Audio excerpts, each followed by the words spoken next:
कसं ठरवलं की मला याला हा रोल द्यायचा आहे आणि त्या व्यक्तीकडे जेव्हा तुम्ही गेलात आणि सांगितलं की महाराजांवरचा सिनेमा आहे, तुम्हाला रोल करायचा आहे, त्यांची रिॲक्शन काय होती? सगळ्यात पहिलं जेव्हा झालं तेव्हा आम्हाला वाटलं की काय हा फक्त हा चित्रपट तुम्ही जेव्हा पाहाल, अपेक्षा आहे की आपण प्लीज वेळात वेळ काढून नक्की पहा. नक्की. आणि जेव्हा आपण पाहाल तेव्हा आपल्याला कळेल की ही फक्त ही ॲक्च्युली रिलेशनशिपची गोष्ट आहे, की फक्त शौर्यगाथा नसून महाराजांचं त्यांच्या भावांबरोबर काय रिलेशन होतं, आई मुलाचं नातं कसं होतं, दोन भावाचं नातं कसं होतं, वडिलाचं मुलाचं नातं कसं होतं, पती पत्नी यांचं नातं कसं होतं, हे सगळे वेगवेगळे रिलेशनशिप्स घेऊन, नात्यांना घेऊन हा चित्रपट पुढे जातो. तर पहिलं नातं जेव्हा होतं तेव्हा आम्हाला वाटलं की दोन भावांची गोष्ट आहे, तर मोठे भाऊ म्हणून कोणाला घ्यायला पाहिजे. आणि काय की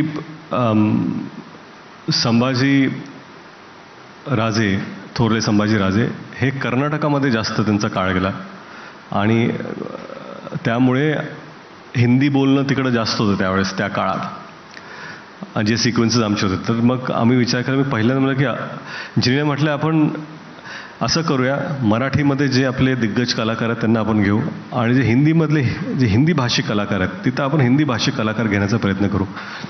तर तिथे संजय दत्त यांना विचारलं की अफजल खान म्हणून संजय दत्त कसे राहतील. तर आम्ही सगळे एक्साइटेड झालो की विचारून तर बघू, करतील नाही करतील आपल्याला माहिती आहे. पण जेव्हा जेव्हा ज्यांना विचारलं, मला आठवतं अभिषेक यांना मी विचारलं, एक चित्रपट आहे मी डिरेक्ट करतोय, त्यांनी मला डन.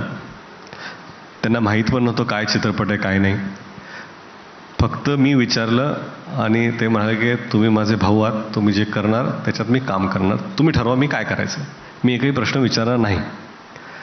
आणि जेव्हा त्यांना मी म्हणालो की बाबा महाराजांवरती आहे, तर त्यांना तिथं खरंच बरं वाटलं की बाबा कसं असतं की संजय दत्त असतील, अभिषेक असतील, फरदीन खान असतील, ह्या सगळ्यांचा जन्म हा मुंबईतला, कर्मभूमी जन्मभूमी मुंबई.